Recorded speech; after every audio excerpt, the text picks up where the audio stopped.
Man, what's up, everybody? How we doing? How we feeling? We are back with some more Mr. Ballen. This is top 3 disturbing backstories, vacation nightmares. Let's get into it, man. What we waiting for? Today, I'm going to share 3 progressively more disturbing stories, and at the end of each of them, I will share the photo that is famously associated with that story. I'm ready. Before we get into those stories, I've been if you're ready. a fan of the strange, dark, and mysterious I am a fan. story format, then you've come to the right place because that's all we do. Oh, yeah. We upload once a week. So, if that's of interest to you, please offer to give the like button acupuncture, but then after you put in all the needles in their back and you stick the moxa to the end of the needles and you light those, just leave. Also, please subscribe to our channel and turn on all notifications so you don't miss any of our weekly uploads. Okay, let's get into today's stories. A crush on a cruise. Oh boy, who's getting crushed?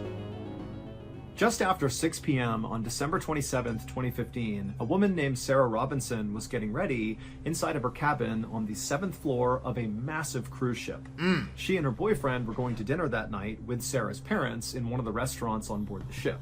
And in fact, this entire trip, this whole vacation, was actually a big gift from Sarah's parents to Sarah and her boyfriend. Nice. And so far, the trip had been totally amazing. I mean, all 4 of them, Sarah, her boyfriend, and Sarah's parents, had got to go swimming and drink great drinks and have great food. And it was just like a total dream. But now they only had 1 night left tonight, and they wanted to make the most of it. And their plan was to go to the big buffet that the ship offered and just totally indulge on the amazing food. That's what I'm just have talking some about. Laughs, share stories, and then the next day they'd wake up in the Florida port that they left from, and the trip would be over.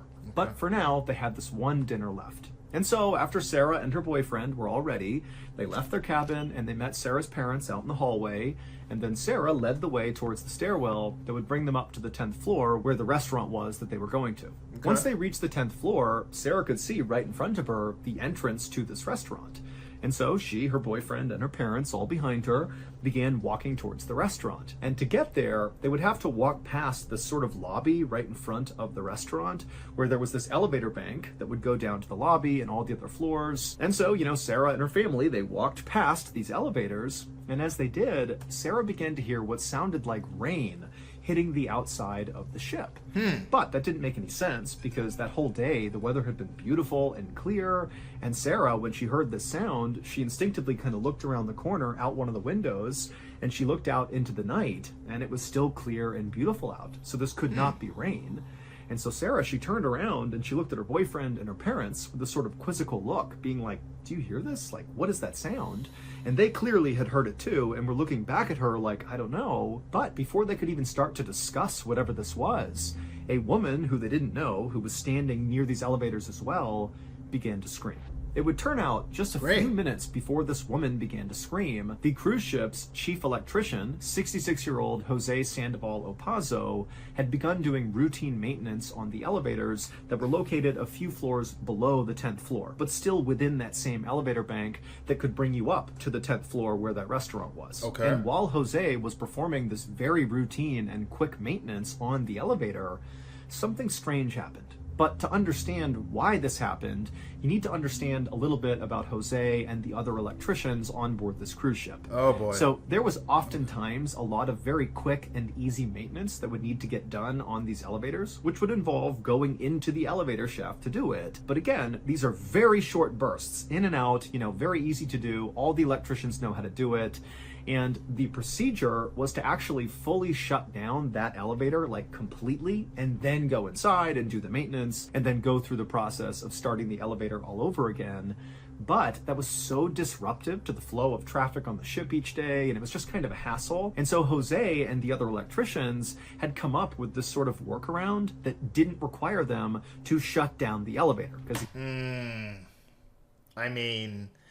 I understand the logic behind why they would do it like this, but you don't want to cut corners. Again, that was just a huge pain and they didn't want to do it. And so what they would do is they would wait until the elevator car within the shaft they needed to do maintenance on was at some other level, like on floor 2, and they would go into the elevator on like floor 8 and then quickly do the maintenance on the inside of the shaft or whatever it is they had to do. Or sometimes they would actually have to do repairs on the elevator car itself, in which case they would just kind of go in real quick, do the repairs, get out again. but all of it was predicated on just kind of knowing where the elevator car was in the shaft and being really quick, in and out. And so Jose and the other electricians had done this many times and there was no issues.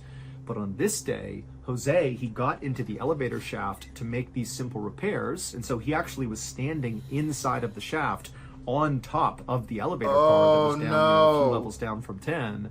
And he began making these repairs. And suddenly the car lurched into action because a guest unknowingly had walked into the elevator car and pressed floor 10. Bro. See, this is what I'm saying. Safety is so important. I mean, even if it was making a lot of people stand outside the elevators and you had to shut one elevator down, fine. Just took one unassuming person to go into this elevator and cause this tragedy, man. That sucks, dude. And so Jose is on this elevator car that starts moving, and before he can even figure out what's going on, the little opening that he used, the kind of service entrance into the shaft, had been covered up by the elevator car. And so his exit was now gone, and he was now relatively slowly moving up the shaft. Oh, God. Now, Jose would have no idea when this car was going to stop, but if it went to the top, he'd get crushed, and he knew it. And so in kind of a moment of panic, Jose attempted to step to the side to somehow go between the wall and the elevator. It was like he had nowhere to go and he knew it and he just took that path. But there was an inch of space between the wall and the car. And so the second he did that, the car kept going and it sucked him down into that space and just destroyed him. So by the time this elevator car reached its destination, the 10th floor, and that guest got off the elevator car, by this point, Jose's body had been totally destroyed, and all of his blood was dripping down the elevator shaft, splattering into the walls and hitting the ground. See, they didn't think about this when they were going with this method of fixing and, the elevators. I mean, this was a real situation that could happen. Cutting corners in this particular situation was stupid to me. There's nothing wrong with trying to find a better way to do things, but if it's going to jeopardize your safety, don't fucking do it. And it sounded like rain hitting the outside of the ship. Damn. So that's what Sarah and her family were hearing. And then the reason that woman started screaming is she was the first one who turned and saw all this blood coming down the front of the elevator doors. Medics would arrive quickly on the scene. That's a real photo. There was nothing they could do. Jose was deceased. Gosh. That was a bad call. Thank you to BetterHelp That's a for bad sponsoring call, man. today's video. All right, head count. At around 2 p.m. on September 24th, 2017, someone's losing their head. A 17-year-old college student named Sanjay climbed up onto this boulder that was right off to the side of this hiking trail that he was on. Sanjay was on a day trip with about 20 of his friends from college, and they were in this part of southern India that was really famous for its long, winding trails and all these boulders that kind of sat off to the side of the trails. And then at the end of these trails that are in this part of India is this beautiful ancient Hindu temple that a lot of people will go and take pictures in front of and go inside of. Nice. And so that was where Sanjay and his friends were ultimately headed, was this temple. And from the boulder that Sanjay had just climbed up on, he looked up the trail, and from his view now, which was now slightly higher, he could actually see just barely the top of this temple. And so he was really excited about going to see it, and he couldn't believe how close they were. But as he was standing on this boulder, staring at the top of the temple, he also realized that kind of off to the side of the temple, basically right next to it, was this beautiful pool of water with a big wall around it and cement steps leading into it. I mean, it kind of looked like a swimming pool. And so because Sanjay and his friends had been hiking all day to this point, and it was really hot out, Sanjay really liked the idea of going swimming. No! And so he actually jumped off the boulder and just started running towards the temple and this pool. And he was yelling to his friends as he did, like, hey, I'm going to go swimming. Why? I mean, at the very least, if you're going to get in some body of water that isn't really meant for swimming, at least check it out.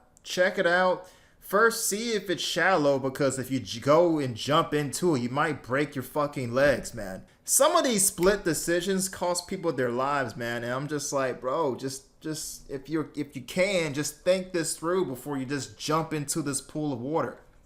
And so he ran, not to the temple, but to this random pool of water that was next to it. Random. And he got to the steps and he immediately took off his shirt and he pulled his phone out of his pocket and he put it on the steps. And then he walked his way into the water and turned around, hoping to see his friends coming after him. You don't know what's in the sure water. Enough, all of his friends were smiling and laughing and running after him, ripping their shirts off, putting their phones down, and jumping into. I mean, you don't know how long that water's been sitting there in that little, I don't know what you would call that, in that little spot. I mean, for all you know, there could be like a flesh-eating bacteria that has been laying in wait for somebody to go and jump into the water and get into your skin, and now your body is deteriorating. Just because there's a body of water doesn't mean it's safe to jump into it.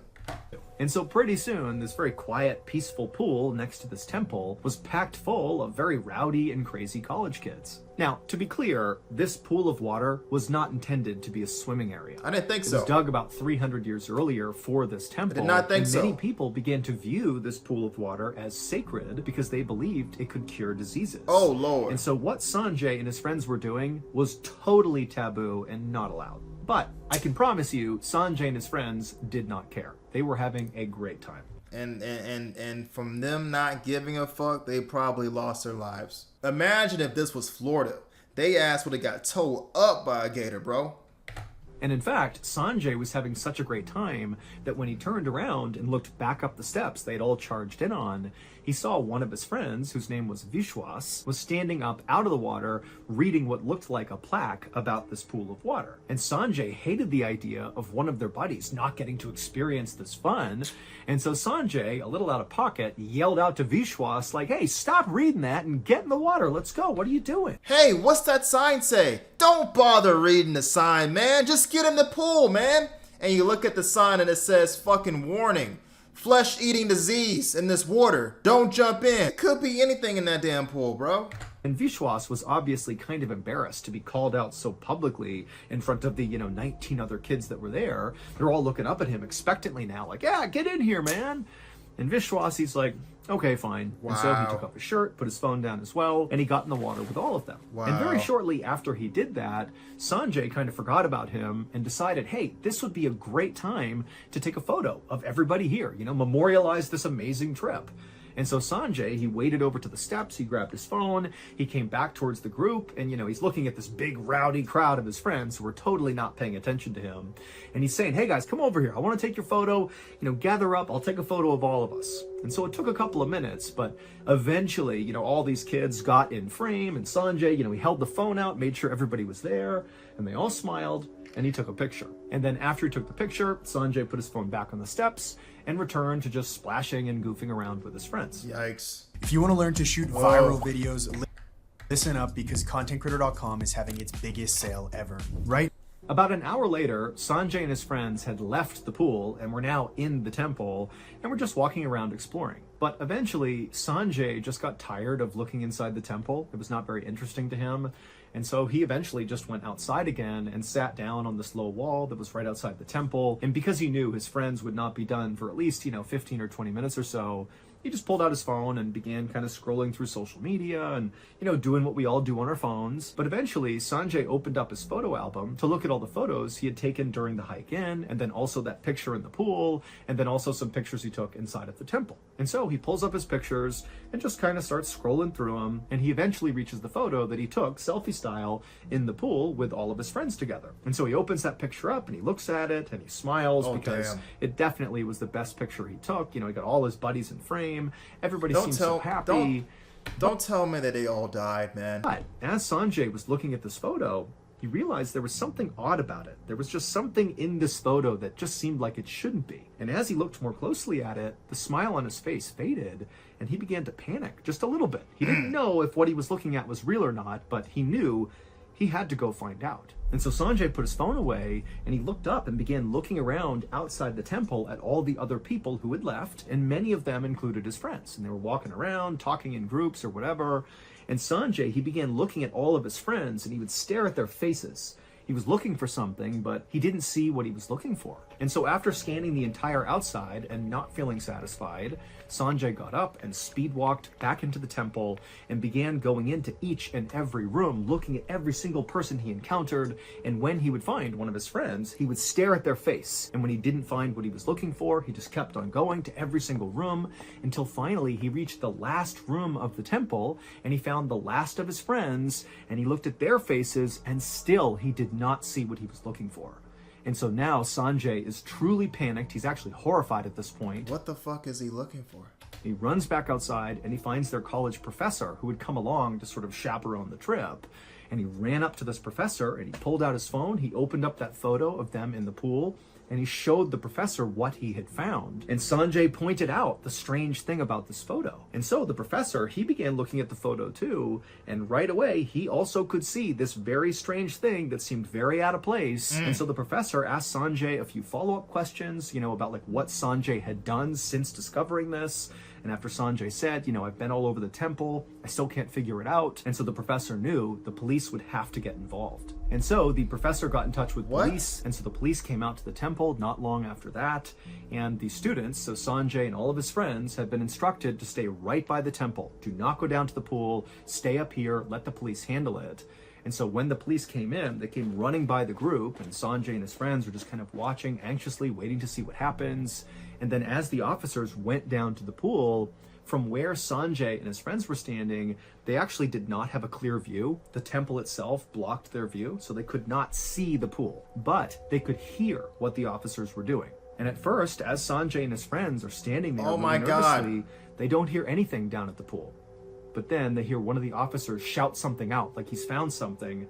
And then Sanjay and his friends heard all this splashing as clearly officers were jumping into the pool. And it was at this moment when Sanjay heard that splashing that he knew the thing he saw in this photo, it had to be real. As horrible as that was, it had to be real. The reason why Sanjay's friend Vishwas was not in the water with everybody else, why he was up reading that plaque about the history of this pool, was because Vishwas did not know how to swim, but he didn't tell anyone. Nobody knew this. And so he was probably kind of embarrassed about it. And so maybe he was reading this plaque as sort of a way to, act distracted, like the plaque is the reason he's not swimming. But then when Sanjay, who meant no harm by this, but he yelled out to Vishwas, hey, come on, dude, get in here. Come swimming with us. Because he did it so publicly in front of all the other friends. Oh my goodness. It seems like Vishwas felt very pressured into getting into the water. Bro, but you don't know how to swim, though. Just say, hey, guys, sorry, but I don't know how to swim. I don't want to fucking drown in this pool. I'm sure they would understand. I can't really understand why anybody would try to impress their friends knowing that they can't swim. And that's what he did. Instead of telling anybody that he could not swim, he just kind of shrugged, took off his shirt, pulled his phone out of his pocket, put it on the ground, and waded into the water. And as soon as he did, the entire group just kind of went back to goofing around and splashing and being totally chaotic. And then when Sanjay was like, hey, let's take that photo, he really did manage to get all of his friends in frame somehow, except one of them was Vishwas, and you can only see the top of his head. It's because he was drowning in the background of that photo, just nobody knew it. And so obviously, an hour later, when Sanjay's looking at this photo, he sees the top of Vishwas's head, and he's like, wait a minute, is he goofing around, or is he drowning? And then he ran all around the temple looking for Vishwas. He wanted to prove that he was not in the pool still, that he was up here. But you would think that once they were leaving the pool, they would just be like, hey, aren't we like missing somebody? Yeah. Where's Vishwa? Vishwa, where's he at? Where's he at? I understand peer pressure and not wanting to look like, you can't do something, but if it means that you're going to possibly die because you do it, then I think it's okay, man. Don't get in the pool. Don't get in there. I just feel so bad that somebody had to die like this because of them feeling pressured because their friends wanted them to get into the pool. I mean, bro, what did you think was gonna happen? I don't know. But then after searching the entire area and not finding Vishwas, he went to his professor, they called the police, and the discovery was made. And unfortunately, by the time police pulled Vishwas out of the water, he was already deceased. Wow, bro. I mean, come on. I don't understand that. Well, so far, most of the deaths in these two stories were definitely preventable. Tracks in the snow. Late on the morning of June 27th, 1957, a 25-year-old Austrian mountain climber named Kurt Diemberger plunged his ice axe into the deep snow ahead of him and then used the axe to pull himself up and over a big ice clump. Kurt was totally physically and mentally exhausted by this point and only wanted to stop for like 2 seconds just to catch his breath. But he knew that was just not an option. Kurt and his climbing partner, a 32-year-old man named Herman Buell, were climbing one of the tallest mountains in the world, called Chogalisa, which is located in northern Pakistan. And they were doing this climb all alone. It was just those two, and they had virtually no safety equipment. Now, for reference, this was not normal. Anybody who climbed Chogalisa did so with Sherpas and guides and oxygen masks. I mean, this was a dangerous climb. So why the fuck would they not have any safety gear? Them not having safety gear is going to probably kill them. 1000%. The first guy was the maintenance worker who wanted to do some type of shortcut with fixing the elevators, which got him killed. This kid wanted to jump in the pool knowing damn well he didn't know how to swim. And these two boneheads are gonna go climb this mountain without any safety gear. What in the actual fuck? And so serious measures had to be taken to ensure it was safe. But Kurt and Herman felt like, that takes all the fun out of mountain climbing. You know, there has to be, like real risk here for this to be worth doing. No, the fuck it does not. Who thinks this way? I don't think I'm a real mountain climber unless there's real risk involved. So I'm not gonna pack any safety gear. What? You do realize that there is real risk still involved even with safety gear. Because you could fuck up. And also, critically, Kurt and Herman were well aware of the fact that if they successfully climbed Chogalisa with no safety equipment, so what they were planning to do, that would be a new world record. Because nobody had ever done that before on this mountain. So y'all can so keep that world like a record. Really cool reason to go for this. That's and stupid. when they began their journey a few days earlier, when they began the climb, it had still felt like a great idea because the weather forecast was perfect for the rest of the time they expected to blind be on the leading the blind. However, earlier that morning, Kurt had turned around to talk to Herman, and he noticed off to the south was a kind of ominous dark cloud making its way toward them. Now, obviously, when you're on the ground and you look up and you see a dark cloud, you think, okay, it might storm, or it's actively storming. Maybe it's rain, maybe it's snow, but it's probably not a big deal unless it's like a tsunami or a hurricane or something, but dark clouds are just not really a big deal. But when you are 4 miles up one of the most treacherous mountains in the world, you got no other people with you, you got no safety equipment, and you see a dark cloud coming your way, yeah, that's terrifying. Because storms have been killing mountain climbers basically for as long as mountain climbing has been a thing. And so when Kurt and Herman saw this cloud, even though the weather forecast had been good, they knew that there was a real chance a storm was going to hit them before they reached the summit. So what any person should probably do at this point is go back down the damn mountain, or you could get killed. Guess what they're gonna probably do? And so they had to make a choice. Abort the mission now, go back to camp, Abort! and potentially give up on this climb Give altogether, up! thereby not getting the world record. Who cares? Or they could risk it and just try to speed their way up to the summit before the storm arrived. And because Kurt and Herman were actually within about 1,000 feet to the summit when Kurt noticed this dark cloud, they decided, you know what, let's just risk it. We can get up there to the summit, get this thing done before this cloud. Oh my god, these decisions are so fucking stupid.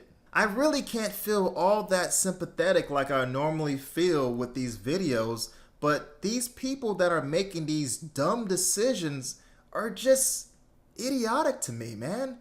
What's a world record if you're not here to enjoy the record, You're gonna already go up this mountain without any safety gear. Then you look around and you see a big ass dark cloud coming right to you. And you're talking about well, you know what? fuck it. We'll just go up the mountain and try to hurry up. Why? Why would you do that? It's gotta be so disturbing to see hikers and their bodies on the side of these mountains when you're a hiker trying to conquer the mountain just like they were. Dude, screw a world record, bro, in this situation. I would not care. Ever gets to us. And so that was the decision they made, and it was also why Kurt and Herman knew there was no way they could slow down even for a second, because basically this was a sprint to the top, and if they slowed down, they might die. And so, panting and exhausted with the wind whipping up like mad, Kurt and Herman just kept moving up that mountain as fast as they possibly could. But when they got about maybe 500 feet away from the summit, so they're really close at this point, something changed. Oh, man.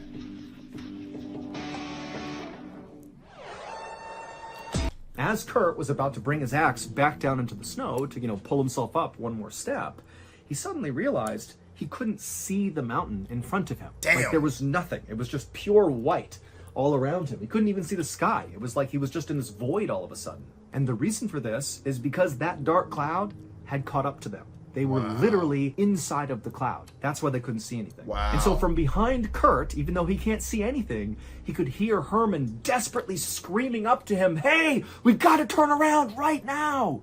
And Kurt obviously knew, yeah, it's too late. We are not going to make the summit. We got to go. Kurt knew Herman was right. I mean, this is an absolute crisis. If the storm that's basically brewing all around them didn't kill them, certainly the result of the storm would. I mean, all the snow that's going to land is going to fill in their tracks, and it would be nearly impossible to find your way back down again. And so this was like, we totally miscalculated. Turn around and get out of here as fast as possible. And so that's what Kurt and Herman began to do. As fast as they could, they began going down the mountain, following along their tracks they had left on the way up. And pretty quickly, Kurt and Herman began making serious progress. And so Kurt was starting to feel optimistic that, maybe they had managed to escape this just in time. But right at that moment, the ground underneath Kurt began to vibrate. Ooh. Then Kurt looked down, and even though his visibility was basically nothing, he could tell from his legs that the ground was basically shifting underneath him. Oh. And then suddenly Kurt felt this feeling that you get when you're on like a carnival ride and you're dropped,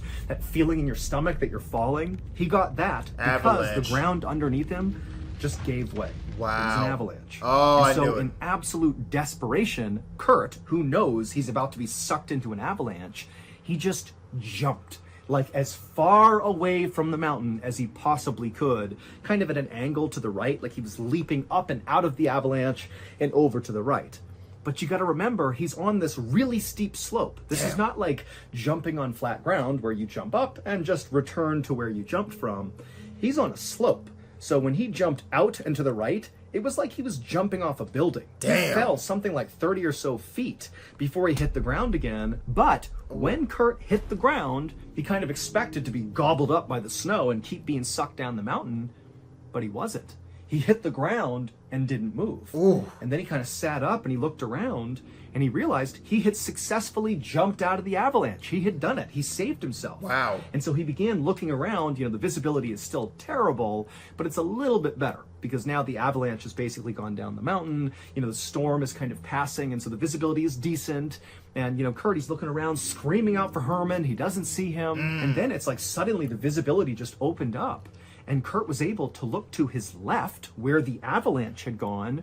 And as he was looking, he saw what looked impossible. Basically, the land where they had been walking down this mountain was gone.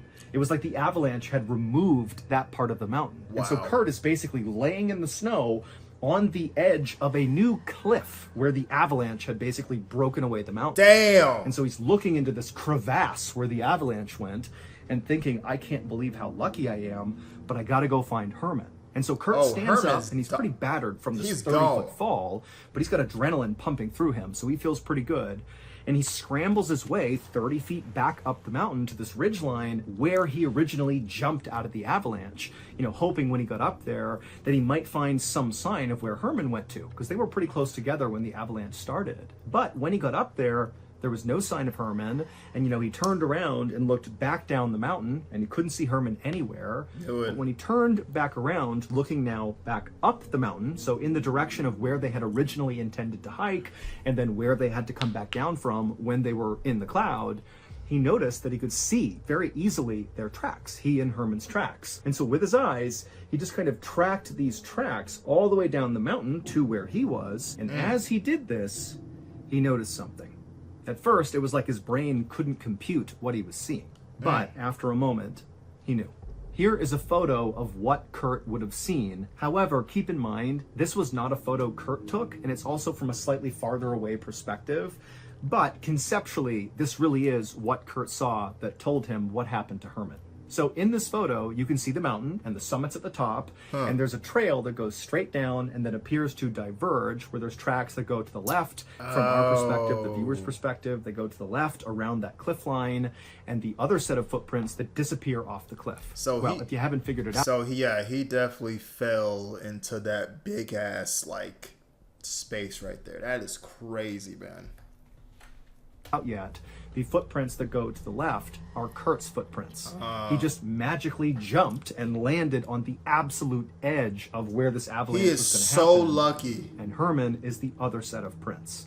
And so when that avalanche started, there was nowhere for Herman to go, and he was sucked into that avalanche and dragged over 1,000 feet down the mountain, and his body was never recovered. Wow, never recovered. I mean, that was just a shit show, man. That was a shit show. They should have never gone any further than they were. They should have went right back down when they saw that cloud and just, hey, we'll just try to do it next time or something, man. Maybe with some safety gear. But, of course, they just had to have the bragging rights. Like, oh, we did this thing without any safety gear. We got the world record. I mean, now look at you. You lost one of your friends and you never got to the fucking top. I mean, now it's just, was it worth it? Was that worth it?